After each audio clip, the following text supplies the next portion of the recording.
BFM Business, hors série,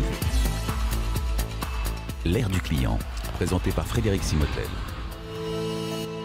Bonjour, bienvenue dans ce nouvel épisode de l'ère du client. Vous savez, depuis plusieurs mois, on a plusieurs épisodes. Vous pouvez nous suivre, l'ère du client. On a vu la transformation des métiers de commercial, des métiers du marketing, des métiers du dirigeant aussi. On voit aussi comment toute l'expérience client est en train de transformer notre vie, puis la façon de consommer, la façon de faire du business. Avec nous aujourd'hui pour parler de tout ça, vous allez voir, on va avoir des témoignages d'AGFOS PME, de Bouygues Immobilier pour voir comment ils ont modernisé. Alors moderniser, ça paraît un peu faible comme mot, mais c'est ce qu'ils ont fait pourtant. Leur relation client, on va en parler dans un instant, on va les écouter tout de suite, mais pour nous accompagner sur l'ensemble de cette émission, Olivier Nguyen Van Tan, qui est vice-président marketing Salesforce France. Bonjour. Bonjour. Olivier, merci d'être avec nous. Tiens Olivier, alors cette émission, on l'a fait, elle est un peu particulière parce qu'il y a quelques semaines avait lieu Dreamforce. Alors Dreamforce, c'est l'événement majeur de Salesforce, ça c'est 75 000, 80 000 personnes à San Francisco. 171 000. Ah bah voilà, j'étais bien loin, alors moi j'étais à l'édition d'il y a 5 ans.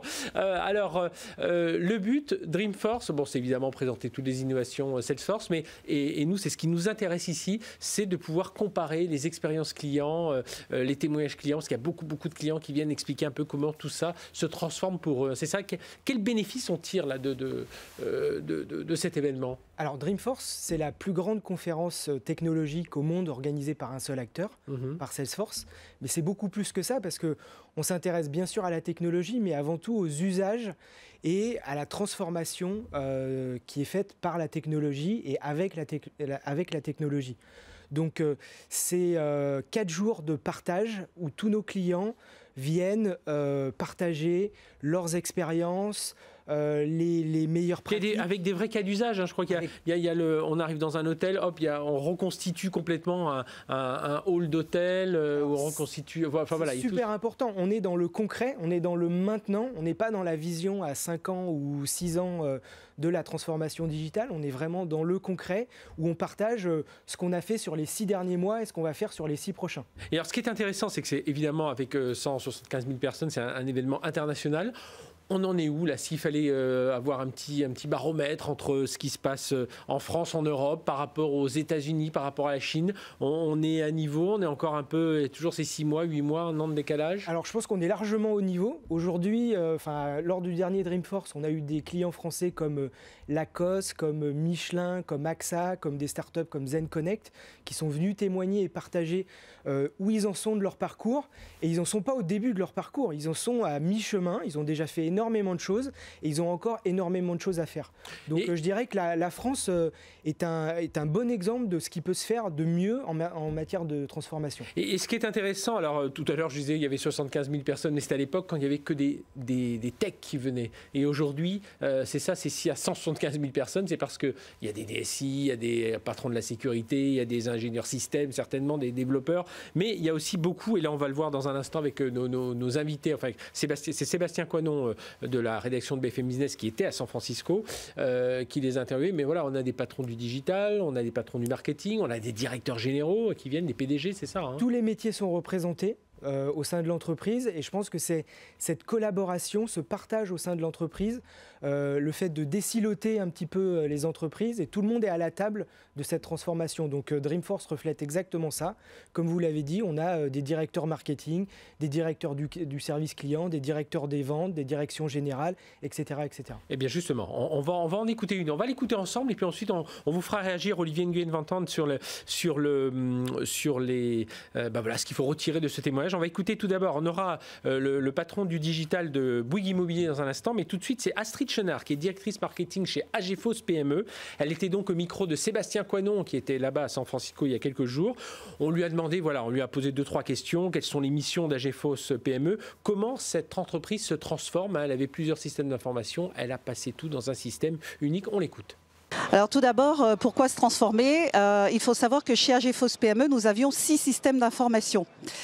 Et donc, il a fallu mettre en place une stratégie qui permette d'aligner ces systèmes d'information sur un système unique, de façon à unifier les process, qui étaient parfois un petit peu différents d'une région à une autre du fait de ces différents systèmes d'information. Donc, dans le cadre de cette transformation, qui était globale à AGFOS PME, puisqu'il y avait aussi une volonté de vouloir moderniser l'OPCA, et notamment moderniser la relation client. Donc, nous avons fait le choix de l'outil Salesforce pour répondre à ce besoin d'alignement des systèmes d'information. Donc, ça, c'est la première brique. Alors, ce système d'information nous permet d'avoir aujourd'hui une plateforme, on peut dire, collaborative, de façon à pouvoir interagir avec l'écosystème. Donc, l'écosystème, c'est également le client. Donc, ça nous permet de gérer depuis la demande du client, donc souvent, c'est une demande d'action de formation. Cette action de formation suit un parcours chez AGFOS PME, depuis cette demande client jusqu'à la gestion par les équipes d'AGFOS PME. Donc, alors non, l'idée c'est de ne pas utiliser Salesforce que pour le back-office, puisque le potentiel de Salesforce, c'est justement les outils que l'on appelle front office, les outils qui permettent d'interagir avec le client. Donc le choix de Salesforce, c'est également de moderniser cette relation client et surtout d'anticiper l'avenir. Pourquoi l'avenir? Parce que forcément dans le cadre de cette transformation, il va falloir mettre en place différentes fonctionnalités moderne. Ça peut être le chat, d'avoir une relation autre que la relation de proximité en face à face entre le conseiller et le client. C'est par exemple de mettre en place des solutions de type chat. Demain, on va pouvoir également interagir avec d'autres outils Salesforce de façon à capter des entreprises qui ne sont pas forcément aujourd'hui adhérentes à AGFOS PME. Voilà, et l'autre question que l'on posait à Astrid Chenard, que l'on vient d'entendre, directrice de marketing d'AGFOS PME dans le cadre du salon Dreamforce qui avait lieu il y a quelques semaines à San Francisco, c'est comment les outils Salesforce, comment elle nous a parlé du chat, comment ils aident AGFOS PME à accompagner les entreprises et les collaborateurs dans la formation professionnelle. Il y a une nouvelle réforme qui a été votée au mois de septembre et qui va transformer complètement l'OPCA en effectivement opérateur de compétences. Et une des prérogatives va être d'accompagner les branches professionnelles et on va devoir, avec toutes les données que l'on agrège chez AGFOS PME, notamment les données des salariés des entreprises adhérentes, nous allons pouvoir mettre en place, à travers l'analyse des données, des informations aux branches de façon à ce qu'elles prennent les bonnes décisions en matière d'accompagnement des entreprises qui sont adhérentes à la branche. Donc on va capitaliser sur toutes ces données qui sont agrégées et par l'apport demain d'outils d'intelligence artificielle tels que l'outil Einstein, il me semble, de Salesforce, on pourra aller encore plus loin en proposant ce qu'on appelle du marketing prédictif, donc de pousser des offres qui répondent vraiment aux besoins des utilisateurs, entreprises, branches et pourquoi pas demain aux besoins également des individus qui sont les utilisateurs finaux, donc des formations qui sont mises en œuvre au niveau des branches et des entreprises. Voilà, et puis donc on posait une dernière question aussi à Astrid Chenard, directrice marketing d'AGFOS PME. Justement, ces applications dans le futur, elle vient de parler d'intelligence artificielle.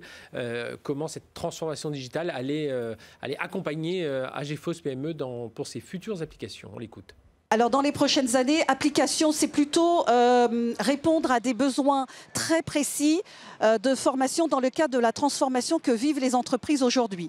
On sait qu'un bon nombre de métiers vont disparaître, qu'un bon nombre de métiers vont être complètement transformés.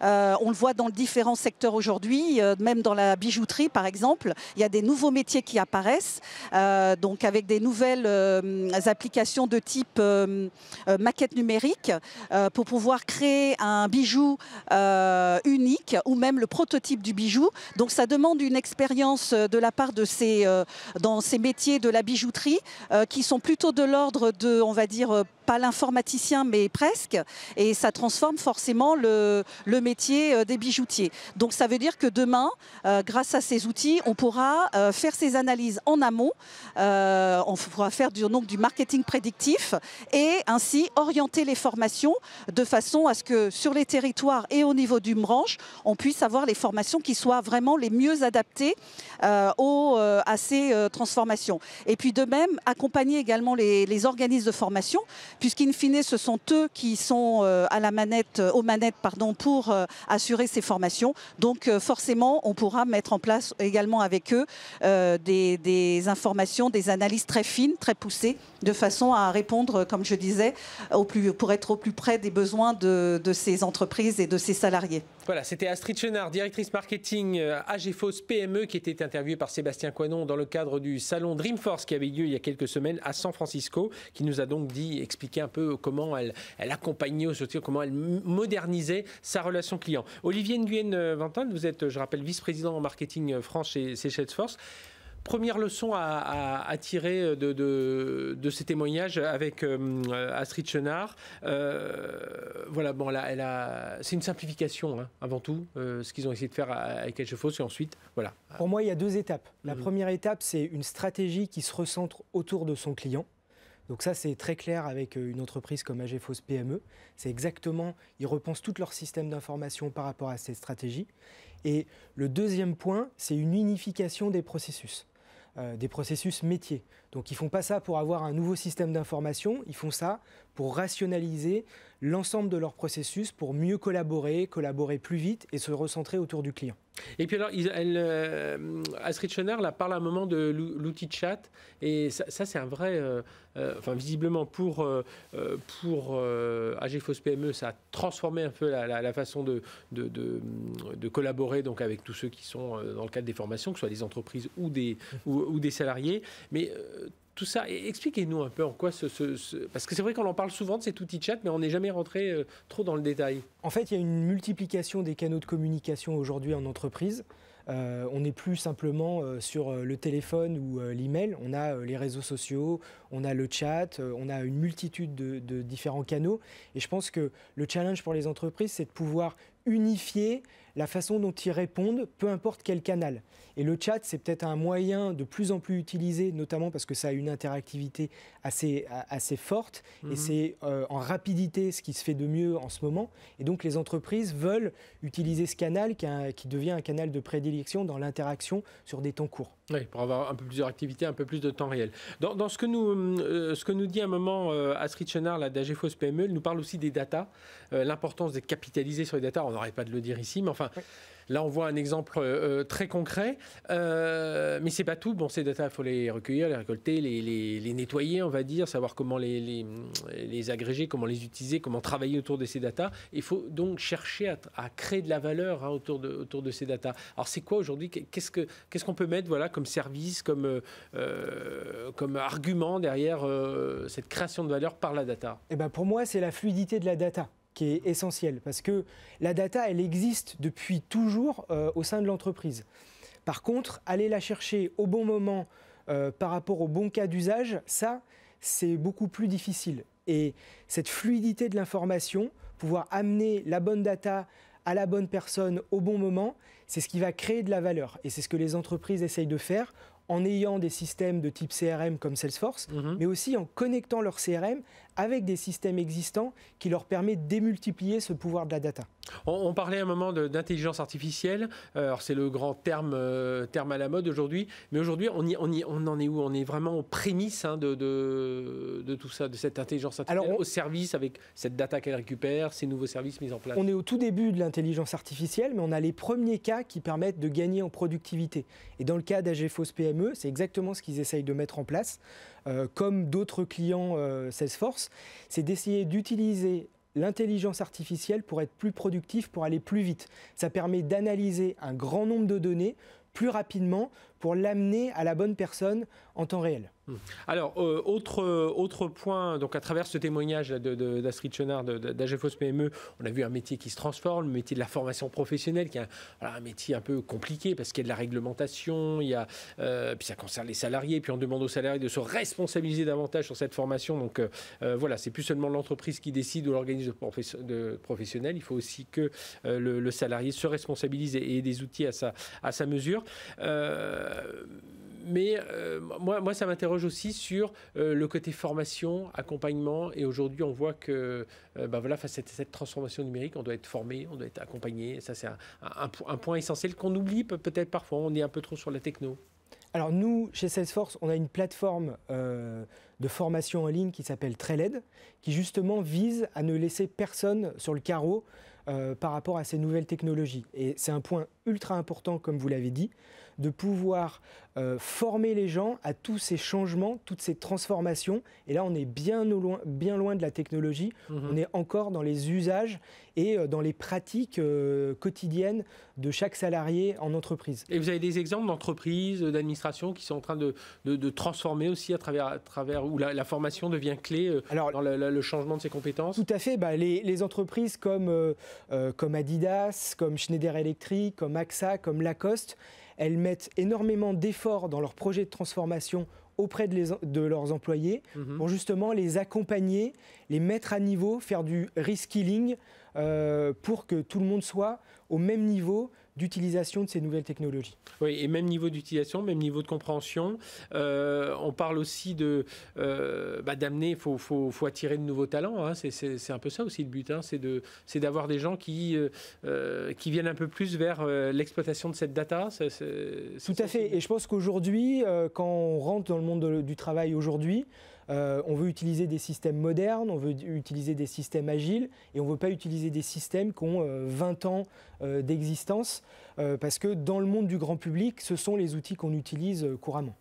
Alors, merci Olivier Nguyen. On va continuer avec ces clients, hein, ces clients, voilà, oui, c'est ces clients notamment de Salesforce qui étaient présents donc au salon Dreamforce. On vient d'entendre Astrid Chenard, donc directrice marketing d'AGFOS PME. On va écouter là Joël Péguré, il est responsable de la digitalisation de l'expérience client chez Bouygues Immobilier. Vous allez voir, voilà, on a choisi, c'est volontairement hein, qu'on a choisi un monde dans la formation professionnelle, un autre dans la promotion immobilière pour vous montrer à quel point cette transformation, c'est pas uniquement des entreprises du secteur voilà, très en amont, très pointu, technologique. Non, on est dans du secteur vraiment traditionnel. Et donc là, Bouygues Immo s'est lancé dans une transformation digitale, hein, comme beaucoup d'entreprises. Et Joël Péguré nous en dévoile un peu quelques aspects. On va l'écouter.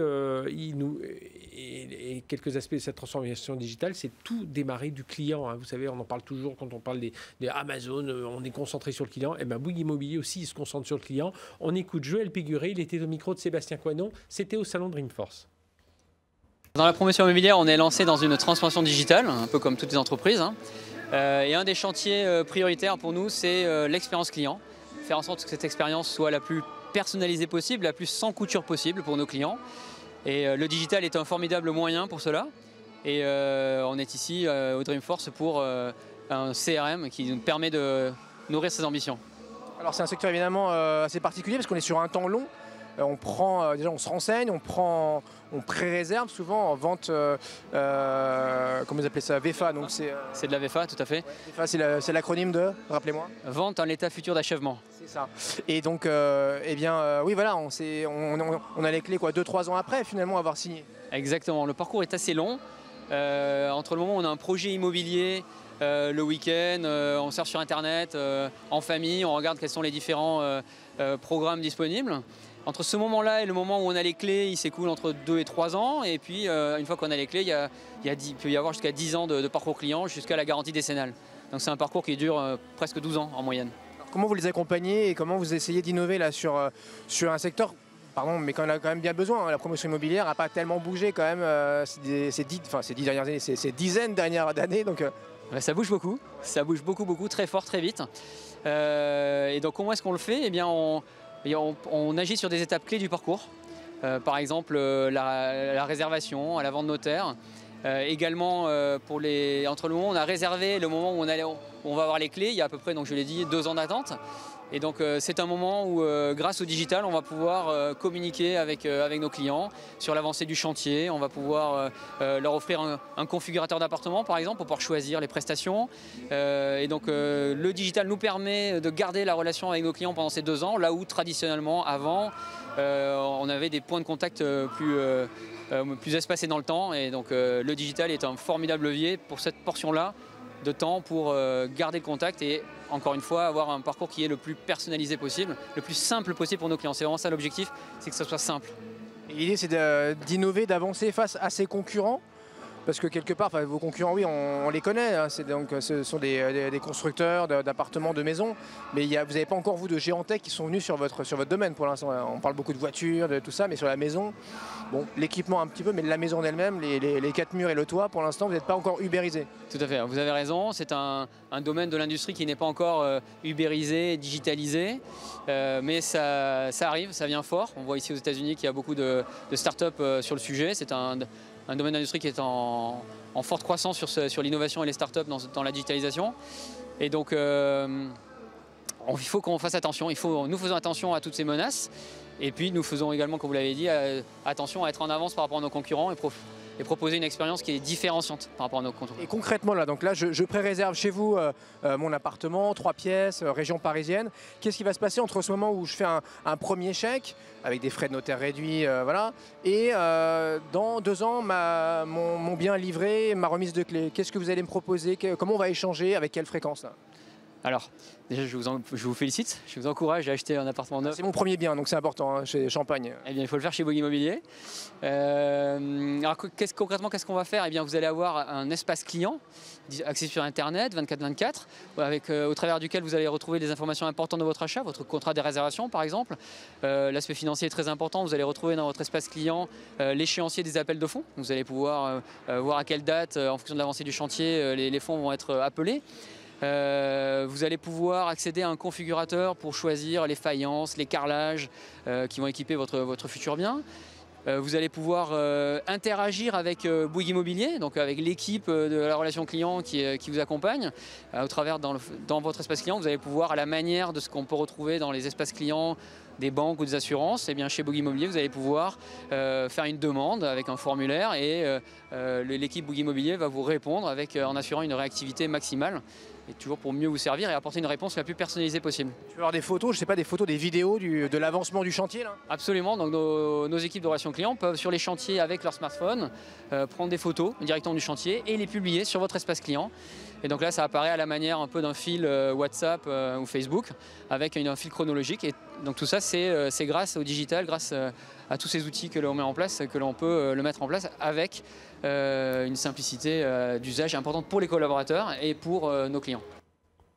Voilà, c'était Joël Péguret qui est responsable de la digitalisation chez Bouygues Immobilier. Il était au micro de Sébastien Coinon. C'était il y a quelques semaines à peine au salon Dreamforce à San Francisco. Donc immense événement, 175 000 personnes pour parler de cette transformation des métiers, transformation des industries. Tiens, et transformation, on va parler de secteurs très traditionnels. Alors pas complètement, c'est ce que disait Sébastien Coinon dans le reportage, hein, pas complètement ubérisé, il n'y a pas encore quelqu'un qui vient frapper à la porte, mais il faut quand même être très vigilant par rapport à même sa concurrence directe. On en parle avec Olivier Nguyen Vantan, qui est vice-président marketing Salesforce France. Olivier, c'est ce qui est compliqué un peu dans cette transformation. Alors là, c'est vrai qu'on sent un tout petit peu moins de pression chez Bouygues Immobilier parce qu'on va dire ils ont leur concurrence mais plus ou moins assez traditionnelle. Il n'y a pas encore eu un acteur qui est venu les chatouiller comme Tesla dans la voiture, comme on peut en voir d'autres comme un Airbnb dans l'hôtellerie, Booking dans le monde du voyage.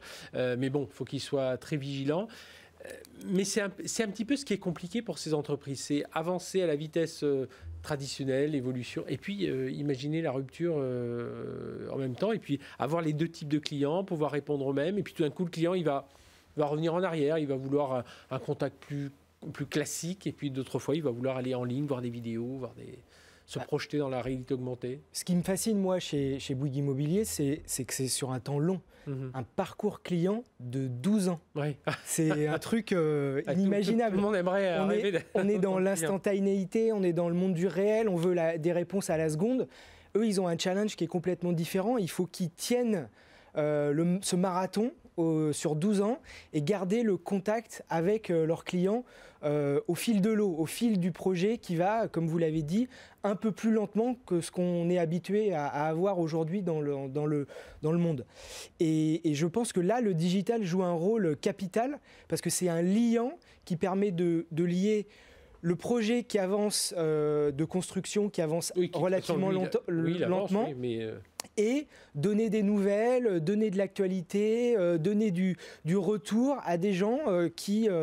un projet d'achat, c'est toujours assez émotionnel et qui ont besoin de sentir un peu les choses, même s'ils sont à distance. Donc là, je pense que le digital a un rôle clé à jouer et ce qu'expliquait Bouygues Immobilier, ils le font d'une manière super pertinente. Et comment justement, parce qu'il faut réussir à trouver cet équilibre, alors je dis entre un usage plus traditionnel et un usage plus moderne, du mail, du chat, de la vidéo, et puis en même temps, donc il faut gérer le temps long, le temps court, et puis ne pas être trop intrusif aussi, il y a ça aussi.